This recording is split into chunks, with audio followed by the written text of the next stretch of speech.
আগেকার দিনের বৌমারা যেমন হয়। মম, আমি একটু ফ্রেন্ডদের সঙ্গে শপিং এ বেরোচ্ছি, বাই। এ কি বৌমা, তুমি এরকম ছোট ছোট জামা কাপড় পরে কোথায় যাচ্ছ? হ্যাঁ, আর এসব কি পরেছো? হ্যাঁ, কেন? Crop top and jeans? Crop top জিনিস? হ্যাঁ, শোনো বৌমা, আমি ওসব বুঝি না। তুমি যেখানে যাওয়ার যাও, কিন্তু শাড়ি পরে তারপর যাও। ও প্লিজ মম, আমি ওসব শাড়ি টাড়ি পরতে পারি না। আর বিয়ের আগে তো আপনার ছেলেকে আমি শুদ্ধ বাংলা ভাষায় বলে দিয়েছিলাম যে আমি শাড়ি পরবো না। হ্যাঁ, কোথায় সাত সকালে শাড়ি পরে ঘোমটা টেনে শ্বশুর শাশুড়িকে চা দিয়ে প্রণাম করতে আসবে, তা নয় সাত সকালে উনি ছোট ছোট জামা কাপড় পরে বরের টাকা ধ্বংস করতে চলে যাচ্ছেন শপিং মলে। যাই হোক, আমার লেট হয়ে যাচ্ছে, বাই। আরে আরে, চললে কোথায়?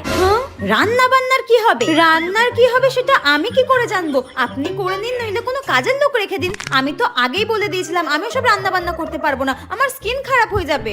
হায় ভগবান, এ কি যুগ পড়লো! আমি আজ পর্যন্ত ঘোমটা সরালাম না, আর এই মেয়ে ছোট ছোট জামা কাপড় পরে নাকি বিয়ের 5 দিনের মাথায় শপিং করতে যাচ্ছে। ছি ছি ছি ছি ছি।